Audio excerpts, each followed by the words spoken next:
दोस्तों ये कहानी एक ऐसी लड़की की है जिसका एक बॉयफ्रेंड होने के बाद भी वो अलग अलग लड़कों के साथ अपनी रातें रंगीन करती थी। लेकिन एक दिन उसे उसका डांस टीचर भी अपने साथ घफाघफ करने के लिए मजबूर करता है और वो जबरदस्ती उसके साथ अपनी प्यास बुझाता है। लेकिन कहानी में ट्विस्ट तब आता है जब वो लड़की प्रेग्नेंट हो जाती है। दोस्तों कहानी बहुत ही जबरदस्त है। इसमें आपको वो सब देखने को मिलेगा जो आप देखना चाहते हैं। तो चलिए शुरू करते हैं। कहानी की शुरुआत में हम जेनी नाम की एक खूबसूरत लड़की को देखते हैं। जेनी एक डांस एकेडमी में डांस सीख रही होती है। उसके साथ बहुत सारे स्टूडेंट भी डांस सीखने के लिए वहाँ आए हुए थे। वही जेनी जब अपनी डांस क्लास खत्म करके घर जा रही होती है, तभी चलते वक्त जेनी का पैर फिसल जाता है और वो नीचे गिर जाती है। तभी जेनी के डांस टीचर उसे देख लेते हैं, इसलिए वो जल्दी से जेनी के पास आकर उसे उठाते हैं और उसके जूतों के लेस बांधकर उसे अपना ख्याल रखने के लिए कहते हैं। दरअसल जेनी के डांस टीचर टॉम की नजर काफी दिनों से जेनी के बड़े बड़े संतरों पर थी, लेकिन वो जेनी को इस बारे में कुछ बता नहीं पाते। वही अब जेनी टॉम को बाय बोलकर वहाँ से चली जाती है। अगले सीन में हम एना नाम की एक लड़की को देखते हैं। एना अपने स्कूल की सबसे इंटेलिजेंट लड़की है। एना जब स्कूल से घर जा रही होती है, तभी जेनी एना के पास आती है। दरअसल एना और जेनी बचपन से बेस्ट फ्रेंड थी। एना जेनी से स्कूल के होमवर्क के बारे में बात करती है, लेकिन जेनी एना की बात को इग्नोर करके उसे आज रात क्लब में चलने के लिए कहती है। जेनी को पार्टियां करने का बहुत शौक था, इसलिए वो एना को भी अपने साथ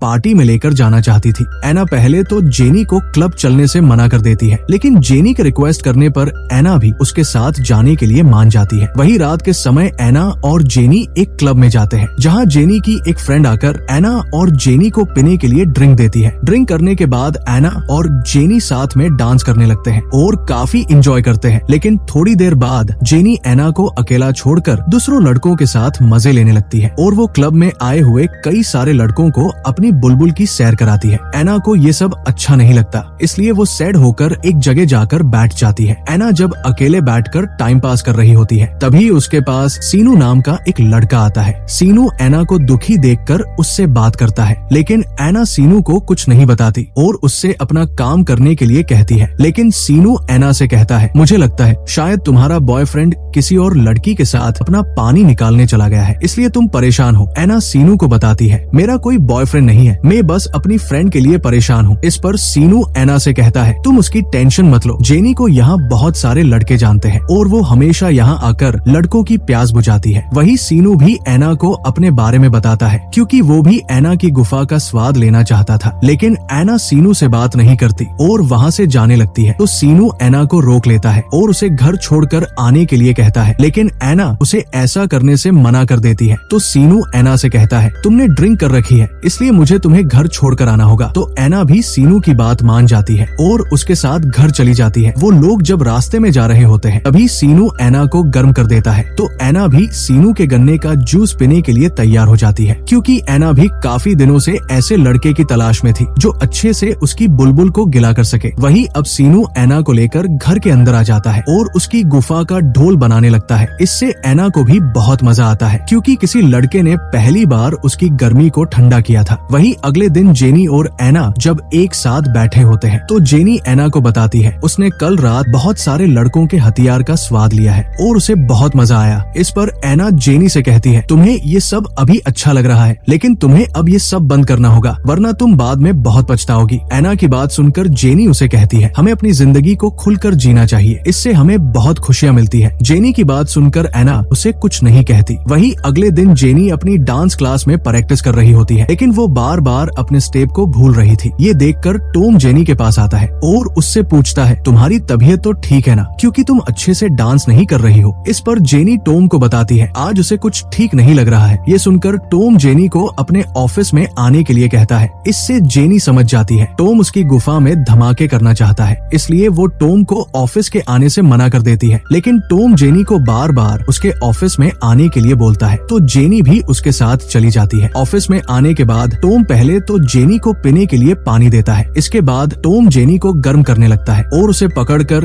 उसकी गुफा में धमाके करना शुरू कर देता है। जेनी भी टॉम को कुछ नहीं कहती और टॉम के साथ एंजॉय करने लगती है। वही अगले दिन एना जब स्कूल में होती है, तो जेनी उसके पास आती है जेनी एना से कहती है, मैं आज रात तुम्हारे घर आने वाली हूँ। एना इस पर जेनी को कोई जवाब नहीं देती और वहाँ से जाने लगती है। दरअसल एना जेनी को पसंद करती थी, लेकिन जेनी अलग अलग लड़कों के साथ मजे करती थी और ये बात एना को बिल्कुल भी पसंद नहीं थी। वही रात के समय जेनी और एना जब एक साथ होती है तो जेनी एना से कहती है, मैंने कुछ दिनों से नोटिस किया है तुम मुझे इग्नोर कर रही हो। इस पर एना जेनी से कहती है, ऐसा कुछ नहीं है, मैंने बस अपनी पढ़ाई पर ध्यान देना शुरू कर दिया है, इसलिए मुझे अब टाइम नहीं मिलता। एना की बात सुनकर जेनी उसे कहती है, मैं तुम्हें मेरी सबसे अच्छी दोस्त मानती हूँ, इसलिए तुम मेरे साथ ऐसा मत करो। इसी तरह से बातें करते करते एना और जेनी का माहौल बन जाता है और वो दोनों एक दूसरे की प्यास बुझाने लग जाती है। काम खत्म होने के बाद एना जेनी से पूछती है, तुम आज मेरे पास क्यों आई हो? इस पर जेनी एना से कहती है, मुझे तुम्हारी बहुत ज्यादा याद आ रही थी।